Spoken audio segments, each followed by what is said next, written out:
तो भैया पहले ही आपको इन्फॉर्म कर दूं कि इस वीडियो में कुछ स्पॉयलर्स हैं, तो अगर आप स्पॉयलर से डरते हैं, स्पॉयलर से आपको डर लगता है, तो आप इस वीडियो को छोड़ के जा सकते हैं। लेकिन अगर आप इस वीडियो को छोड़ के नहीं जाते, यहीं रहते हैं, तो इसका मतलब ये है कि स्पॉयलर से आपको डर लगता हो या नहीं, आपका दृश्यम 3 में इंटरेस्ट है। और ऐसे बहुत से लोग हैं जो इस फिल्म में इंटरेस्ट ले रहे हैं। तो आज हम बात करेंगे दृश्यम 3 की रिव्यू के बारे में। मैं अपना ऑनेस्ट रिव्यू आपसे शेयर करूंगा, साथ ही मैं आपको बताऊंगा उन दो बहुत बड़े ऑब्जेक्शंस के बारे में जो इस फिल्म पे किए गए, बहुत ही बड़े ऑब्जेक्शन जो कि हिंदी बेल्ट से आए। अनफॉर्चुनेटली ये हिंदी ऑडियंस की तरफ से नहीं है, बल्कि ये हिंदी क्रिटिक्स की जानिब से आए हैं। और ये हिंदी क्रिटिक्स कुछ जगह हमें ऐसा लगता है कि बाइस्ड हैं, और शायद ये पीआर कंपनी से जुड़े हुए हैं या पेड रिव्यूज कर रहे हैं हिंदी दृश्यम के हक में। यहाँ प्रॉब्लम पैदा होती है। एनीवेज, जो दो बड़े ऑब्जेक्शन है वो मैं आपको बताऊंगा और उनको डिबग करूंगा। साथ ही मैं वो इंपॉर्टेंट फैक्टर बताऊंगा जिसकी वजह से दृश्यम 3 जो मलयालम फिल्म है ये बहुत इंपॉर्टेंट है। और साथ साथ हम इसके एक ऐसे ट्विस्ट के बारे में बात करेंगे जो आपने इससे पहले सोचा भी नहीं होगा। तो आगे बढ़ने से पहले भैया रिक्वेस्ट ये है कि अगर तुमने चैनल सब्सक्राइब नहीं किया तो सब्सक्राइब कर लो, बेल आइकन दबा दो, ताकि वीडियोस का नोटिफिकेशन तुम्हें मिलता रहे जब तक मैं थोड़ी चाय पी लेता हूँ।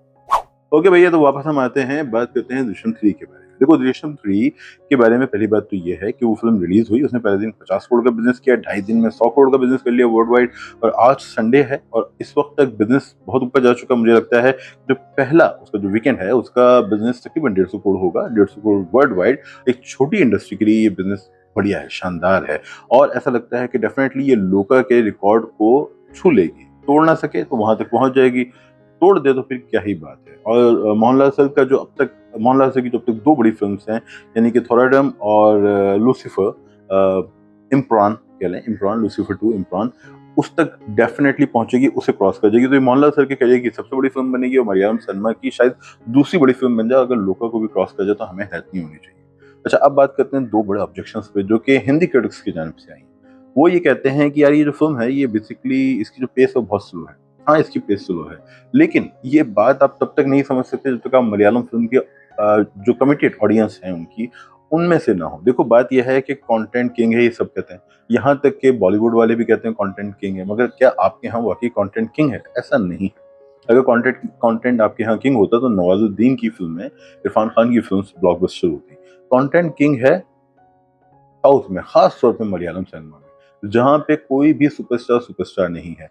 जहाँ किसी आसिफ अली की फिल्म जो है वो 80 करोड़ कर सकती है, 70 करोड़ कर सकती है, रेखा चित्रम की बात कर रहा हूँ मैं। और वहीं मोमोडी सर की 140 करोड़ की मेगा बजट फिल्म, जिसमें हाई ऑक्टेन किस्म का एक्शन था, शानदार स्टार कास्ट थी, वो फिल्म फ्लॉप हो सकती है। वो फिल्म कुछ भी नहीं कर पाती, अपना बजट ही पूरा नहीं कर पाती।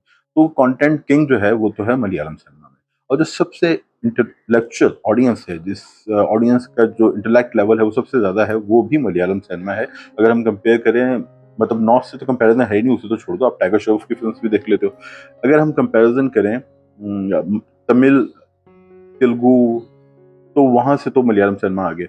हाँ, मराठी और बंगाली सिनेमा अभी वो इतना फैला नहीं है, मगर वहाँ कुछ बात हो सकती है। बट एनीवेज, जो मलयालम सिनेमा है उसकी ऑडियंस का जो इंटेलेक्ट लेवल है वो यूरोपीय सिनेमा के बराबर है। ये मेरा ओपिनियन है।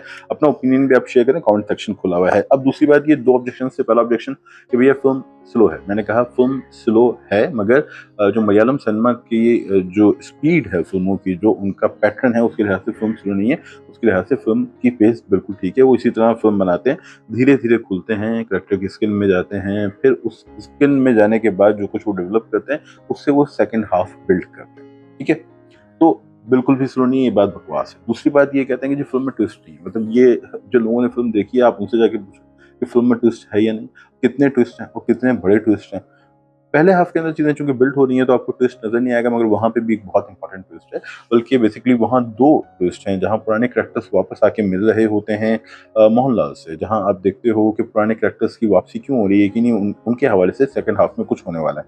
और एक जर्नलिस्ट है, थोड़ा सा प्लॉट में रिवील कर दूं, प्लॉट बहुत से लोगों तक पहुंच चुका है, इसमें कोई स्पॉइलर नहीं है। कि एक फिल्म बनती है जो दृश्यम फिल्म है, जो जॉर्ज कुटी की फैमिली और जॉर्ज कुटी की लाइफ पे है। फिल्म ब्लॉकबस्टर होती है, 100 करोड़ कर लेती है। फिल्म के जो पहले 10 मिनट है उसमें ये सारी चीज़ें डिस्कस की जा रही हैं कि यार ये जो फिल्म बनी है इसको कैसे मार्केट किया जाए, बाकी सर्किट्स में कैसे भेजें, इसका रीमेक बनेगा या नहीं, और किस तरह मलयालम फिल्म्स की डिमांड बढ़ रही है। तो वहाँ आप देखते हो कि जब वाकई मलयालम फिल्म्स की डिमांड बढ़ी है, वाकई जो ये कहा जा रहा है कि मलयालम सिनेमा बाकी सिनेमा से आगे है और उनकी फिल्म्स के रीमेक बन रहे हैं, उस चीज़ को टच किया गया है शुरू के 10 मिनट्स में, तो ये बड़ा इंपॉर्टेंट सेक्शन है। बाद में फिर जॉर्ज कुटी की फैमिली हम देखते हैं, उसकी बेटी ट्रॉमा से निकल गई, उसकी बेटी की शादी करनी है, पहला हिस्सा शादी के गिर्द घूम रहा है कि उसके रिश्ते आ रहे हैं, रिश्ते रिजेक्ट हो रहे हैं। ज़ाहिर सी बात है जॉर्ज कुटी का जो पूरी एपिसोड है वो बहुत मशहूर है, सबको पता है उस पर केस चला था, पुलिस ने उसकी फैमिली को टॉर्चर किया है, तो लोग रिलक्टेंट हैं कि भैया इनको तो पुलिस केस से दोबारा इनको पुलिस बुला लेगी, तो वो रिश्ता करने में थोड़े तजब्जुब का शिकार हैं, थोड़ा कंफ्यूज हैं।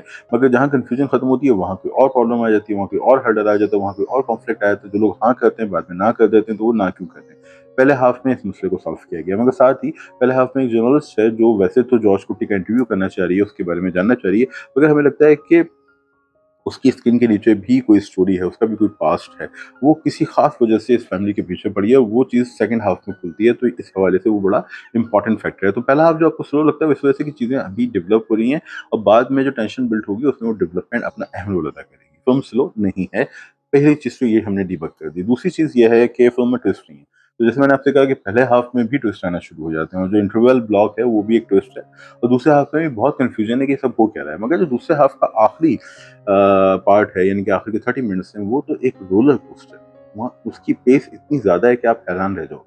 वहाँ इंटरकट में चीज़ों को इतना ज़्यादा एक्सप्लोर किया गया, इतना एक्सपेरिमेंट किया गया है। वहाँ आप समझेंगे 3 से 4 इंटरकट होते हैं। एक तरफ जॉर्ज कुट्टी है, जॉर्ज कुट्टी की बेटी की शादी हो रही है, एक तरफ पुलिस है अपनी तैयारी के साथ कि इस फैमिली को पकड़ेगी, एक तरफ कोर्ट में कोर्ट रूम ड्रामा चल रहा है, एक तरफ कुछ लोग बैठ के डिस्कस कर रहे हैं कि क्या होने वाला है। यानी 4 इंटरकट, तो ये मैंने बेसिक इंटरकट आपको बताया, आप लेयर में जाओगे और इंटरकट नजर आ जाएंगे।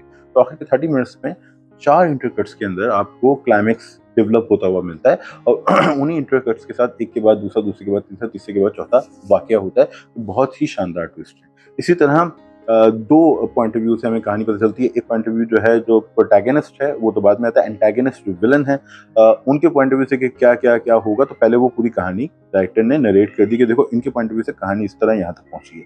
फिर अचानक पता चलता है कि कहानी ये नहीं हुई, कहानी तो कुछ और हुई, और फिर एंटैगनिस्ट के पॉइंट ऑफ व्यू से आपको कहानी मिलती है।